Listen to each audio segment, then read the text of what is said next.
Hello and welcome to a quick tip on how to use Logic session players in the new Logic 11. I'm not going to get into whether you should or shouldn't use this for composing or how good it is. This is literally a quick guide on how to use them. If this is your sort of thing, a like and subscribe is always appreciated. So, if you want to add a session keyboard or bass player to your track, it's similar to the drummer. Go to Add Session Player.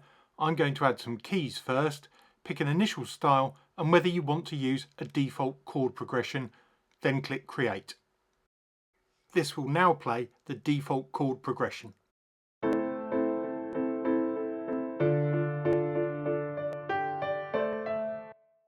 Let's look at the chord track, as you'll use this for the keyboard and bass. You can double click to open the chord editor and choose from a range of options to generate the chord you want to play. The quick preview button at the bottom allows you to hear that chord as you alter it each time.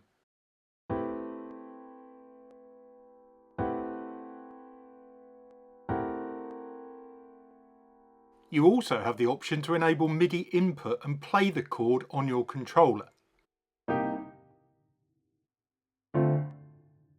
And you don't have to play them all at once. Let's try something a bit more complicated.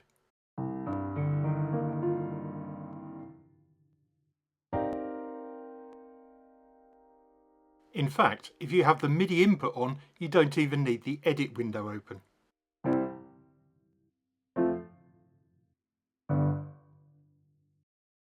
Let's create a 4-chord sequence, and I'm going to make use of the MIDI input and the edit functions to change the bass notes. If I don't want any more chords, I can shorten the region and even use Command R to repeat it as normal.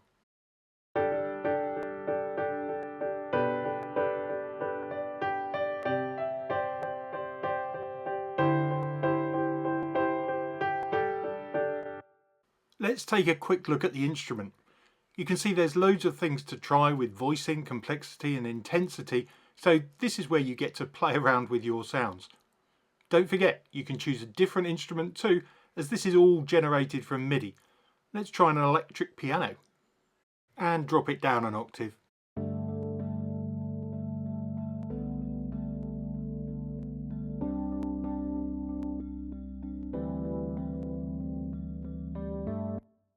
Let's get a session bass player in too. As I've specified some bass notes, you'll hear the bass player follow along with them. And again, we have loads of parameters to play with to fine tune the sound. And don't forget, you can change the bass sound too.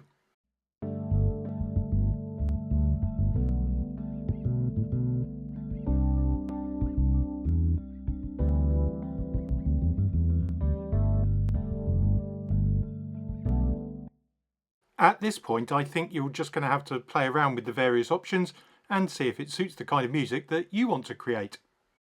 You also have the option to find pre-programmed loops, which may be a quicker way for you to find a starting point for your grooves. From the Apple Loop browser, just click to filter by session player loops and you can preview them very quickly and drag them into your projects.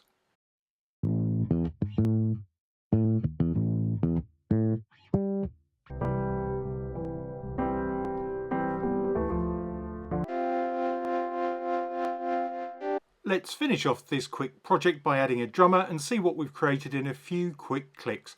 A like and subscribe is always appreciated. So here's the track and I'll see you in the next video. Bye for now.